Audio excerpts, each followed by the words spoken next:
반갑습니다. 수요 성경 공부 두 번째 날이 되겠습니다. 우리 다 같이 기도하시고 공부 시작합니다. 거룩하시고 은혜가 풍성하신 하나님 아버지 감사합니다.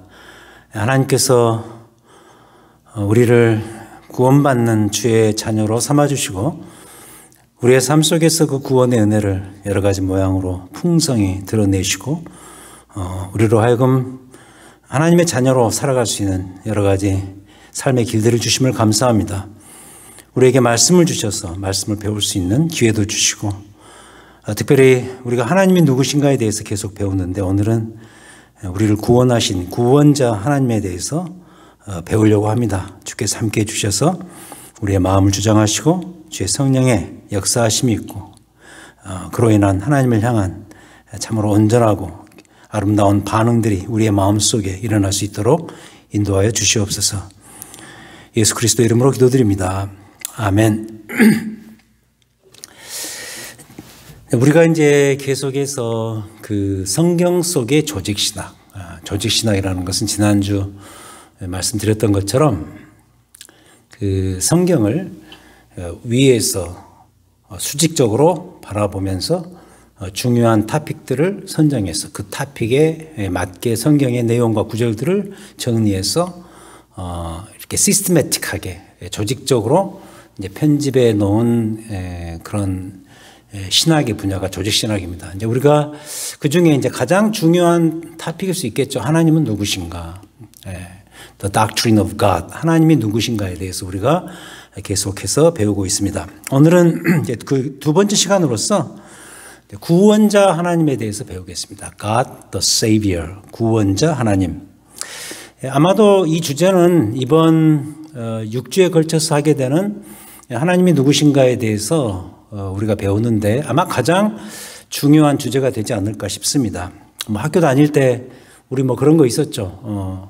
이거 꼭 시험에 나온다. 선생님이 그러면 그건 시험에 나오잖아요. 정말 시험에 나올 것 같은 그런 중요한 주제, 바로 오늘 공부. 시험에 나오지 않더라도 이건 정말 중요하다. 밑줄을 그어라.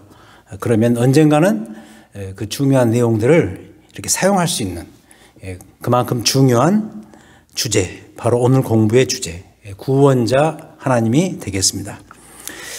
자, 이 말은 달리 말하면 우리가 믿고 있는 이 성경의 하나님과 관련해서 이 구원자로서의 하나님을 우리가 반드시 기억하고 있어야 된다. 이런 의미입니다. God as the Savior, 구원자 하나님. 다시 말해서 우리의 하나님을 구원자로서의 하나님으로 이해하지 않는 상태에서는 우리가 하나님을 알고 있다. 또는 하나님을 믿고 있다라고 말할 수 없다는 이야기도 되겠습니다. 그만큼 이 구원이라는 주제는 우리의 신앙에서 제일 중요한 주제이고 또 이 일을 행하신 분이 바로 하나님이시라는 사실을 꼭 기억하고 있어야 된다. 그런 얘기죠. 자, 그럼 이제부터 이 구원의 하나님, 이게 동사로 표현하면 구원하시는 하나님을 우리가 이제 배워야 되는데 다음 이 세 가지의 소주제로 이 문제를 생각해 보도록 하겠습니다. 첫 번째는 구원의 출발점은 어디인가? 이 구원의 기원이죠. 이 구원이라는 이 사건은 어디에서 출발된 것인가? 이걸 첫 번째로 배우고 두 번째로 이 구원 역사의 원인 제공은 그럼 누가 했는가? 그 원인 제공에 대한 이야기를 두 번째 배우고 세 번째는 가장 중요한 것이죠. 이 구원의 과정과 열매는 어떤 방식으로 이루어졌는가? 그 최종적인 열매는 무엇인가? 이 세 가지 내용을 우리가 이제 공부하도록 하겠습니다. 자, 먼저 첫 번째로 구원의 출발점에 대한 이야기입니다. 구원의 출발점. 도대체 이 구원은 어디서 출발된 것인가?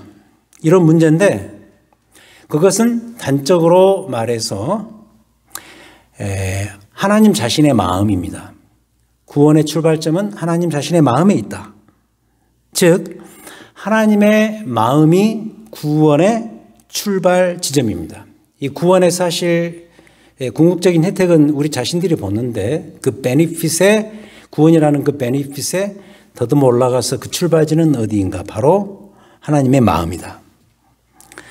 우리가 지난주에 그 하나님의 창조와 섭리에 대해서도 배웠습니다만은 그 하나님의 창조와 섭리의 역사 가운데서도 하나님의 그런 마음을 우리가 읽을 수가 있었습니다. 어떤 마음이었는가? 예를 들자면 하나님께서 천지를 창조해 나가시면서 창세기 1장에 보면은 하나님의 그 6일 창조가 나오지 않습니까? 첫째 날, 둘째 날, 셋째 날, 그리고 마지막 날까지 하나님께서 무엇을 창조해 가셨는가? 그 내용이 쭉 나오는데 그 안에서도 그 하나님의 마음을 읽을 수 있는 그런 표현들이 나옵니다. 각 날에 그 모든 창조물을 창조하신 다음에 하나님께서 마지막으로 꼭 이런 이야기를 하셨어요. 하나님이 보시기에 심히 좋았더라. 하나님이 보시기에 심히 좋았더라. 특히 이제 마지막 날 아담과 하와를 창조하시고는 더 그러셨습니다. 심히. 매우 하나님의 마음이 좋았다고 기록을 하고 있습니다. 그 대표적인 상황 자체가 에덴 동산이죠. 에덴 동산은 어떤 곳인가? 살짝 지난주에도 언급을 했습니다만 에덴 동산이라는 곳은 하나님과의 교제가 이루어지는 장소입니다. 하나님의 그 전적인 통치, 특히 하나님의 그 샬롬, 하나님의 평강, 하나님께서 제공하시는 궁극적인 삶의 평강, 그 샬롬의 통치가 순도백으로, 그러니까 아무 흠결 없이 이루어지는 장소가 에덴 동산이었습니다. 그래서 하나님께서 에덴 동산을 창설하시고 거기에 가장 대표적인 하나님의 창조물인 인간을 두시고서 흡족해 하시고 특히 그 하나님의 그 통치 대행자로 부름받은 아담과 하와와 하나님 자신이 교제를 하기를 원하셨죠. 그래서 하나님께서 우리를 창조하시고 스스로 좋아하시면서 특히 우리와 교제를 나누는 것을 즐거워하시면서 바로 우리를 향한 하나님의 그 마음, 특히 그 사랑의 마음이 이미 싹텄던 곳이 바로 에덴 동산이었단 말이죠. 그러면 우리가 이제 지난주 창조와 섭리를 같이 묶어서 보자 그랬는데 우리 자녀들도 그렇지 않습니까? 우리 부모와 자녀들의 관계가 그런 겁니다. 아이를 낳았으니 키운답니다. 낳고 끝나는 것이 아니라 낳았으니까 그 아이들을 키우지 않습니까? 그래서 아이들을 낳아서 이 베이비부터 이제 유년 시절 거치게 하면서 그리고 청소년 시절 그리고 장년이 될 때까지 계속해서 부모는 책임감을 가지고 아이들을 양육해야 되고 그리고 설사 그들이 사회에 나가서 돈을 벌고 성년이 되고 결혼까지 해서 그들이 또 자녀를 낳지만은 그들과의 관계를 계속 유지하면서 그 관계 유지 속에서 특히 그 사랑을 나누고 또 은혜를 베풀고 그로 인해서 서로 고마워하고 감사하고 그로 인해서 따뜻한 사랑을 유지하고 나눠가는 것이 이 가정의 존재 목표가 아니겠어요? 그와 같이 하나님도 인간과 세상을 창조하셨으니 그 창조의 목표가 뭐냐면 그 만드신 것을 그리고 창조하신 우리 인간들을 계속해서 관계를 유지하면서 하나님 자신의 그 샬롬, 하나님의 그 사랑의 마음을 우리에게 주기를 원하셨다는 말이죠. 창조의 목표도 똑같습니다. 그냥 창조만 내놓고 그냥 놔두는 것이 아니라 우리가 지난주 배운 것처럼 계속 다스리시고 인도하시고 섭리하시고 보호하시는 그 모든 그 하나님의 행동들이 결국은 하나님 자신의 우리를 향한 사랑의 마음에서 왔단 말이죠. 그래서 결국은 하나님의 그 사랑의 마음이 이 구원이라는 주제의 가장 중요한 출발 지점이 된다라는 사실입니다. 그래서 요한일서 4장에서도 그런 이야기를 하죠. 사랑은 하나님께 속한 것이니 4장 7절 그리고 4장 8절에서는 아예 이렇게 선언합니다. 하나님은 사랑이시라. 하나님은 사랑 자체거든요. 하나님이 그 사랑을 포함하고 있고 부분적으로 갖고 있는다. 이런 정도가 아니라 하나님은 그 사랑 자체이십니다. 그래서 사랑은 하나님의 이 최고의 본성입니다. 우리가 이제 몇 주 후에 하나님의 그 속성에 대해서 배울 거거든요. The attribute of God. 하나님의 그 속성에 대해서 배우는데 하나님의 그 대표적인 속성, 캐릭터, 그 본성은 바로 사랑입니다. 그래서 사랑을 빼놓은 상태에서는 우리는 하나님을 설명할 수가 없습니다. 하나님의 그 모든 것들이 다 세상을 창조하신 하나님 자신의 사랑의 본성에서 우러나왔습니다. 심지어는 이 구원과 관련해서 우리가 반드시 같이 다뤄야 될 주제 중에 하나인데 심판마저도 하나님의 심판마저도 거기에서 우리는 하나님의 사랑을 느낍니다. 그래서 첫 번째 주제, 이 위대한 성경과 신앙의 주제인 구원을 이해하고 설명하는 데 있어서 그 출발점과 씨앗은 바로 하나님 자신의 사랑의 마음에 있다. 이걸 기억하자는 것이죠. 구원의 출발점은 그래서 하나님 자신의 마음, 특히 하나님의 우리를 향한 사랑의 마음에 기초하고 있다 하는 것입니다. 자, 두 번째로 그럼 이 구원의 원인 제공은 무엇인가? 그 원인 제공은 한마디로 우리들입니다. 다시 말해서 우리의 범죄와 타락이 원인 제공입니다. 자, 우리가 우리의 범죄와 타락이 구원을 일으키게 하는 하나의 원인 제공을 했다라고 말할 때 우리는 이제 반드시 이 타락의 문제를 생각해 봐야 되거든요. The fall, 타락. 근데 이제 우리에게 그런 습성이 있죠. 타락 그러면 우리는 일단 범죄, 타락 그러면은 이 도덕적 본성으로 이것을 이해를 하려고 하는 그런 습관이 있습니다. 하지만 성경에서는 이 타락의 본질은 이런 것들을 훨씬 뛰어넘는 굉장히 큰 주제입니다. 타락 또는 범죄 그러면 우리는 방금 말씀드린 것처럼 어떤 crime, 어떤 범죄를 연상하게 되죠. 여러 가지 범죄들이 있죠. 사기를 친다든지 도둑질을 한다든지 간음을 한다든지 이런 것들을 우리가 먼저 연상하면서 타락이라는 것을 연상하게 되죠. 죄라는 것을 연상하게 되죠. 그런데 이제 성경에서 말하는 이 타락과 범죄는 뭐냐면 영어로는 sin입니다. sin, S-I-N. 이 죄의 근본과 원인을 말하는 단어죠. crime은 그 sin, 그 죄에서 우러나온 하나의 범죄적 결과죠. 근데 성경에서는 이 죄를 뭐라고 말하는가? 다시 말해서 타락을 뭐라고 말하는가?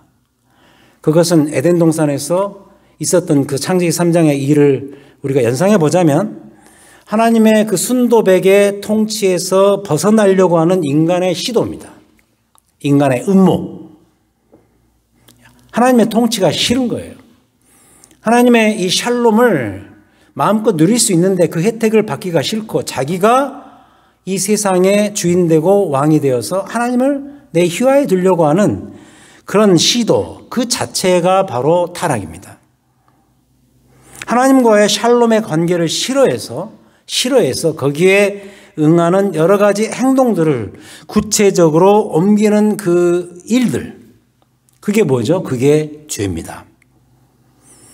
그런데 그것의 원조와 결정판이 뭐냐?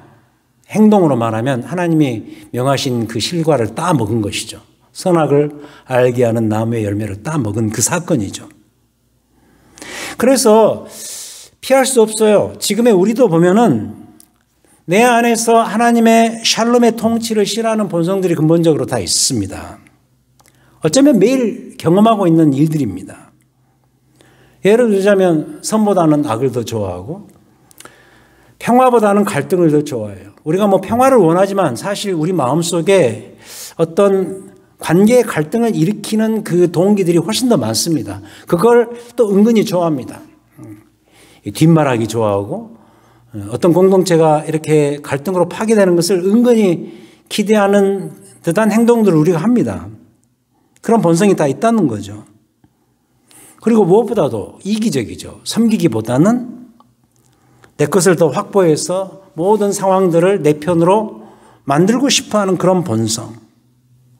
그래서 결국은 내가 추앙받고 내가 왕이 되고 내가 제일이고 내가 우두머리가 되는 것을 좋아합니다. 인간에게 다 그게 있습니다.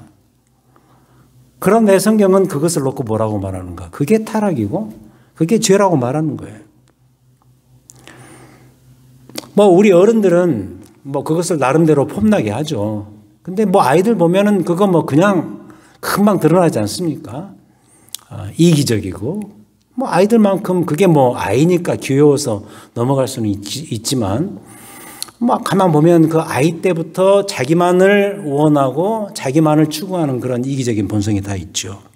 그래서 그게 결국 갈등을 유발시키고 이런 일들이 벌어지지 않습니까? 우리가 뭐 어른들은 아닌 척하면서 폼나게 하지만 우리는 그걸 포장해서 내가 원하는 방식으로 살아가려고 하는 그런 마음들이 다 있습니다. 그런데 이게 다 어디에서 오는 것인가? 창세기 3장에서 말하는 하나님을 싫어하고 하나님의 통치를 거부하려고 하는 인간의 그런 타락의 본성에서 온 것이다. 그래서 우리의 선조인 아담과 하와가 물려준 본성이 바로 이런 겁니다. 죄의 본성, 타락의 본성, 하나님을 싫어하는 본성, 하나님의 통치를 거부하려고 하는 그런 본성. 그래서 내가 우두머리가 되려고 하는 그런 본성. 그래서 로마서 5장에서는 이게 피할 수 없다라고 이야기해요. 로마서 5장 17절에서 그런 이야기를 하죠. 한 사람의 범죄로 말미암아 사망이 그 한 사람을 통하여 우리 안에, 내 안에 왕노릇하게 되었다. 이런 표현을 쓰잖아요. 그게 이제 이 로마서 5장 이 17절 같은 경우를 놓고 죄의 전가라 그러죠. 전가라는 게 뭐냐면 이 인퓨전, 우리 안에 죄가 근본적으로 들어와 있다라는 거죠. 자, 그래서 결국 성경의 가장 위대한 주제인 구원 역사의 원인 제공자는 누군가? 바로 우리들입니다. 이 구원이라는 것이 어떤 그 죄의 상황에서 우리를 건져낸 사건 아니겠어요? 마치 그 늪에 빠진 그 늪에서 이렇게 곧 목숨을 잃을 것 같은 그렇게 허덕이는 그런 한 사람을 누군가가 밧줄을 던져서 건져내듯이 그 죄의 늪에서 우리를 건져낸 사건이 구원이라고 한다면 성경의 가장 위대하고 놀라운 주제인 구원 역사의 원인 제공자는 바로 우리들이고 특히 우리의 죄가 우리의 타락의 본성이 하나님의 구원 역사를 불러일으키는 계기가 되었다라는 사실입니다. 그래서 이 2번 구원의 원인 제공은 누가 했는가? 바로 우리들이고 더 들어가서 우리의 죄의 본성이 그리고 그 죄의 본성에서 우러나오는 죄의 현상들이 결국은 하나님의 그 사랑의 마음을 북돋아서 어찌 보면 우리를 구원하게 만드신 사건의 계기가 됐다는 사실입니다. 구원의 원인 제공자 두 번째 이 내용을 배웠습니다.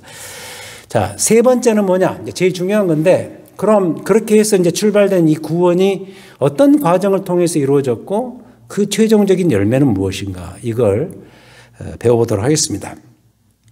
자, 1번, 2번을 통해서 우리가 아는 것은 이제 하나님은 죄에 빠진 이런 인간을 구원하시기로 작정하셨어요. 그 하나님의 그 작정의 마음이 중요한데 그 작정하심이 가장 첫 번째 나온 대목이 뭐냐? 놀랍게도 죄의 출발지였던 창세기 3장 에덴 동산 스토리에 이미 나옵니다. 그게 이제 창세기 3장 15절 화면에 나오는 구원 역사의 씨앗. 자, 이제부터 이 과정을 설명하면서 구원 역사가 어떤 패턴으로 이루어졌는가를 설명하면서 하나의 그 식물을 생각을 해보도록 하겠습니다. 식물보다는 나무겠죠. 나무를 연상해 보도록 하겠습니다. 근데 그 나무가 나중에 장성해서 열매를 맺으려면 씨앗이 처음에 심어져야 되잖아요. 근데 이 장성할 수 있는 그 DNA를 가지고 있었던 그 씨앗이 어디서부터 출발되었는가? 특히 이 구원 역사가 어디에서 출발되었는가? 이 구원 역사의 과정 속에서 그 씨앗을 보자면 그게 창세기 3장 15절이다. 아담과 하와가 범죄하고 이제 에덴 동산에서 쫓겨날 판이거든요. 그 상황에서 하나님이 놀랍게도 오히려 하나님의 명령을 거부한 그들을 심판하셔야 마땅한데 거기에서 이런 이야기를 하십니다. 이 창세기 3장 15절 내가 너로 여자와 원수가 되게 하고 내 후손도 여자의 후손과 원수가 되게 하리니 여자의 후손은 내 머리를 상하게 할 것이요 너는 그의 발꿈치를 상하게 할 것이니라. 이 사실 사탄을 향한 이야기죠. 뱀에게 하는 이야기인데 내가 너로 여자와 원수가 되게 하고 사탄은 앞으로 여자와 원수가 될 것이다. 내 후손도 여자의 후손과 원수가 되게 할 것이다. 여자의 후손은 내 머리를 상하게 할 것이다. 너는 그의 발꿈치를 상하게 할 것이다. 특히 이 여자의 후손이 누군가가 중요하죠. 바로 학자들은 이 여자의 후손을 미래에 나타날 우리의 진정한 구원자, 이 땅에 오실 구원자, 메시아를 이야기한다는 것이죠. 다시 말해서 우리가 지금 믿고 있는 예수 그리스도를 지칭하는 표현이다. 이렇게 다 해석들을 합니다.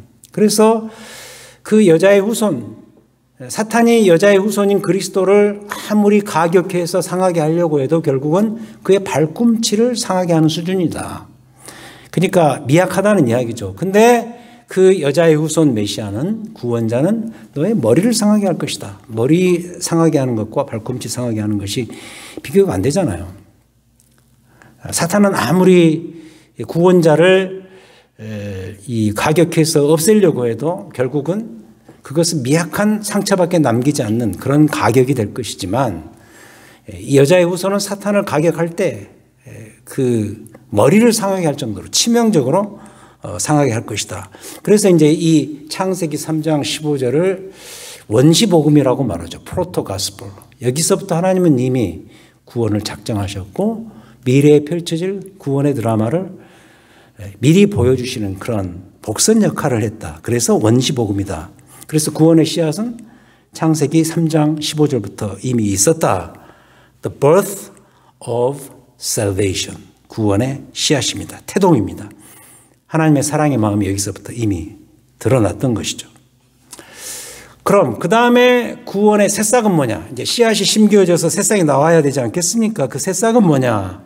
그게 이제 예를 들자면 창세기로 말하면 아브라함을 비롯해서 그 이후에 야곱, 뭐 요셉 이런 족장들의 선택이고, 그 다음에 그 이후에 이어지는 이 출애굽과 가나안. 사실 창세기에 나오는 그 족장의 스토리는 결국 출애굽을 위한 거 아니겠습니까?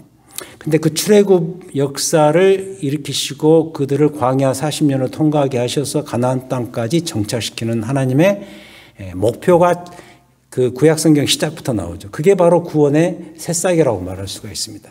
결국 창세기 3장 15절에 그 씨앗이 이런 식으로 이제 점점점 그 DNA를 이렇게 생성시켜서 점점 이 식물로 자라나가는 그런 과정에 있는 것이죠. 그럼 새싹이 자라면 줄기가 있어야 되지 않겠습니까? 구원의 줄기. 그건 가나안 땅 정착 이후에 있었던 이스라엘의 모든 역사들, 사사시대, 그 다음에 다윗 왕국 시절, 그리고 왕국 이후에 바벨론 포로까지. 지금 제가 이번 6주로 마치면, 앞 6주로 마치면 그 다음 6주에 뒤 6주에 왕들의 역사와 선지자들의 역사를 배우게 될 터인데, 이스라엘 역사들의 중요한 그 말미에 해당되는 그런 부분이죠. 구원의 줄기. 그럼 결국 이 말을 하고 싶은 거죠. 구원의 열매. 열매는 바로 예수 그리스도시죠. 예수 그리스도. 사건으로 말하면 그분의 십자가와 부활. 인물로 말하면 예수 그리스도. 그게 구원의 열매고, 사건으로 말하면 그분이 담당하신 십자가와 그분이 다시 살아나신 부활의 사건. 이게 바로 구원의 열매다. 여기까지가 구약, 그리고 이제 신약으로 넘어오는 그런 모멘트고요.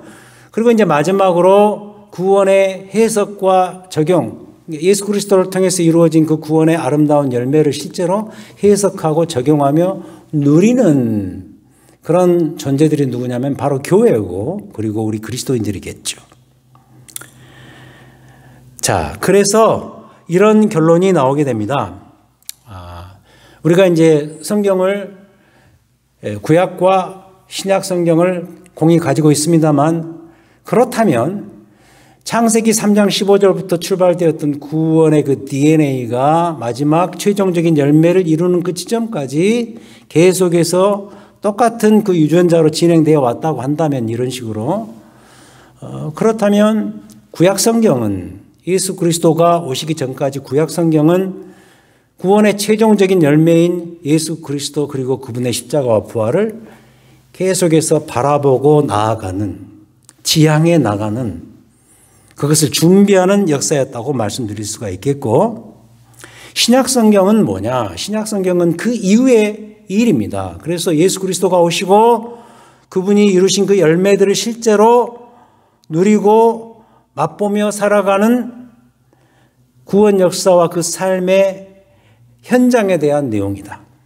신약 성경은 그것을 압축해서 미리 기록해 주고 있고 우리에게 성경으로 주어졌고, 그 이후에 지금까지 그리스도가 오신 이유는 이 그리스도를 통해서 보여주신 하나님의 그 구원을 교회와 내 삶과 여러 가지 상황 속에서 실제로 누리고 사는 그런 시대이다. 그렇게 요약을 해드릴 수가 있겠습니다.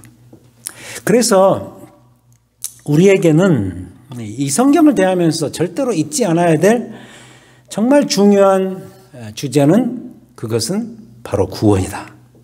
잊지 마십시오. 구원은 성경의 가장 위대한, 가장 성경이 밝히고 싶어하는 최고의 타픽이다. 잊지 마십시오. 그렇다면 보세요. 우리는 성경에서 어떤 하나님을 만나야 되는가? 지난주 우리가 배운 창조와 섭리의 하나님도 만나야 되지만, 더 중요한 주제로서 우리는 구원자 하나님을 반드시 만나야 한다. 구원자 하나님을 만나지 않고는 우리는 성경을 제대로 이해했다라고 말할 수 없고 신앙생활을 제대로 한다라고 말할 수 없다는 거죠. 그럼에도 불구하고 우리는 성경을 대하면서 이 구원자 하나님을 많이 약화시키는 게 사실입니다. 예를 들자면 이런 겁니다. 성경을 이제 이런 관점으로 보는 사람들이 있죠. 고대 하나의 종교 문서로 취급하는 그런 사람들이 있죠. 각 대학의 종교학과 이런 거 있지 않습니까? 그 종교학과에서는 이 성경의 하나님을 그런 식으로 이해를 하겠죠. 그래서 성경도 고대 종교 문서의 하나다. 그렇다면 보세요. 그 성경에서 나오는 모든 하나님에 대한 스토리들이 고대의 어떤 다른 종교와 비슷하게 이 기독교라는 이름으로서 고대 종교에 그냥 있을 수 있었던 현상의 일부다. 그렇게 취급한단 말이죠. 그렇다면 역시 성경에 나오는 그 하나님마저도 고대 종교의 여러 신들 중에 한 신, 그런 하나님만을 찾아내려고 시도를 할 것입니다. 그 다음 두 번째 예를 들자면, 성경을 하나의 고급 윤리서로 취급을 한다면 예수 그리스도는 어떤 분인가? 내 인생에서 어떤 고급스러운 윤리를 가르쳐주는 일종의 최고의 윤리 선생 정도로 취급을 하겠죠. 이 마하트마 간디가 그 비폭력주의를 외치는 그런 삶을 살지 않았습니까? 참 그 자체로 놓고 보면 아주 훌륭한 사람이죠. 그런데 간디가 그런 이야기를 했다 그러잖아요. 산상수훈을 읽어보니까 예수 그리스도가 말한 그 내용이 내가 말한 내용과 참 일치한다. 그러면서 이제 그가 상당히 탁월한 이 삶의 윤리 선생으로 여겼던 그런 스토리가 있지 않습니까? 그런 것처럼 성경을 고급 윤리서로 이해를 하면 거기에 드러나는 하나님은 그런 수준의 어떤 하나님으로 취급을 하겠죠. 구원자 하나님은 만날 수가 없습니다. 세 번째 예로 성경을 하나의 어떤 혁명적인 사회적 삶과 정치력 신장을 위한 어떤 정치 안내서로 이해를 한다면 예수 그리스도는 누굴까요? 그에게 당시 사회학에 저항하는 어떤 정치적인 롤 모델 같은 그런 존재로 보려고 할 것입니다. 하지만 다시 말씀드려요. 성경은, 우리가 읽고 있는 이 성경은 반드시 구원의 책입니다. The Book of Salvation. 구원의 책입니다. 그래서 성경은 여러분들을 구원의 길로 안내해주는 구원의 입문서요, 구원의 완결판입니다. 그래서 이 성경을 집어서 읽으시면서 여러분들이 발견해야 될 가장 중요한 타픽, 그건 구원이다. 시작부터 마지막까지 하나님의 우리를 향한 구원의 역사 대하 드라마를 기록해 놓은 책, 바로 성경입니다. 그리고 성경 속의 주인공 되시는 하나님, 구원자 하나님을 여러분들이 만나셔야 돼요. 성경을 읽으시면서 여러분들은 누구를 만나야 되는가? 구원자 하나님을 만나야 한다. 성경 속의 주인공 하나님, 우리의 구원자 되십니다. 오늘 공부의 주제죠. 구원자 하나님. 이 문제는 이제 뒤에서 더 다룰 수 있는 기회가 있을 것 같아요. 특히 네 번째 강의가 될 삼위일체 하나님에 대해서 우리가 이제 공부를 하겠는데 거기 가서 더 이 주제에 대해서 더 이렇게 좀 타이트하게 배울 수 있는 그런 기회를 갖도록 하겠습니다. 좀 결론적으로 이런 말씀을 드리고 싶습니다. 요한복음 20장 31절을 이 결론의 말씀으로 드리고 싶어요. 오늘 이 주제가 구원자 하나님인데 구원자 하나님을 우리가 이 구절에 근거해서 다시 한번 좀 생각을 해보자는 거죠. 요한복음 20장 31절. 요한복음 20장 31절. 여기 보면 성경의 기록 목적이 나옵니다. 성경이 왜 기록되었는가? 더 나아가서 성경을 통한 신앙이 우리에게 존재하는 이유를 이 구절이 아주 짤막하지만 기가 막히게 진술을 해주고 있는데 여기서 그런 이야기를 합니다. 오직 이것을 기록함은. 성경의 존재 이유죠. 여기서 이것은 요한복음이니까 일단 요한복음입니다만은 이걸 더 확대해서 요한복음을 비롯해서 성경이 기록된 이유는 그 이유는 무엇인가? 다시 말해서 성경에 기록된 목적은 무엇인가? 두 가지인데 첫 번째, 너희로 예수께서 하나님의 아들 그리스도이심을 믿게 하려 하며 우리로 하여금 예수가 하나님의 아들로서 그리스도이심을 오늘 타이틀 구원자이심을 믿게 하기 위해서 이 성경 요한복음이 기록되었다. 그러니까 예수 그리스도를 믿는 다시 말해서 예수 그리스도를 믿음으로 말미암아 하나님을 구원자로 이해하고 깨닫는 이 일이 성경에 기록된 가장 첫 번째 목적이고 그 다음 두 번째 어쩌면 이게 더 중요한데 또 너희로 믿고 그의 이름을 힘입어서 생명을 얻게 하기 위해서 이 책이 기록되었다. 그리스도를 믿으면 그로 말미암아 구원의 하나님께서 베푸시는 놀라운 능력과 은혜와 삶의 여러 가지 은총들을 실제로 경험하게 되죠. 그의 이름을 힘입어 생명을 얻게 하기 위함이다. 영생을 누리게 하기 위함이다. 하나님께서 우리에게 베푸신 구원의 삶이 무엇인가를 실제로 삶의 현장에서 누리게 하도록 하기 위해서 이 요한복음을 기록했다. 그리고 바로 이 성경이 기록되었다라는 것이죠. 어쩌면 우리는 이 성경의 단순한 이 기록 목적을 항상 유의하면서 성경을 읽고 묵상을 해야 돼요. 성경을 구원의 책으로 그 안에 구원자 하나님을 만나는 책으로 특히 아들 그리스도를 통해서 그리스도를 믿음으로 말미암아 하나님의 구원의 영생과 은총의 혜택들을 누릴 수 있게 하도록 도와주는 책이 바로 성경이고 우리가 매일 하는 큐티이고 듣는 설교이고 우리의 말씀 생활이라는 거예요. 그래서 결국 가장 중요한 것은 뭐냐? 우리가 구원의 하나님을 이 구원의 하나님을 다시 말해서 하나님께서 우리에게 베푸신 구원의 즐거움을 이제 누리는 것이 중요하다는 거죠. 누려가는 그 삶이 지금 우리에게 제공되어 있죠. 교회와 말씀과 기도 생활과 그리고 삶의 현장에서 성령의 도우심과 하나님의 임재하심을 실제로 누리고 경험하는 이 영생을 누려가는 삶, 이 삶이 우리에게 주어진 것이죠. 구원자 하나님을 우리가 만나야 된다. 그러니까 그냥 단순히 하나님이 우리를 이 세상을 구원하셨다라는 이 사실을 명제적으로만 어떤 진술적인 차원에서만 알고 믿고 고백하자는 것이 아니라 그것을 믿을 뿐만 아니라 그 믿음의 생활에서 실제 우러나오는 삶의 현장의 여러 가지 이 영생의 축복들, 구원의 은혜의 삶들 이런 것들을 누려가는 것이 진짜 중요하다는 것이죠.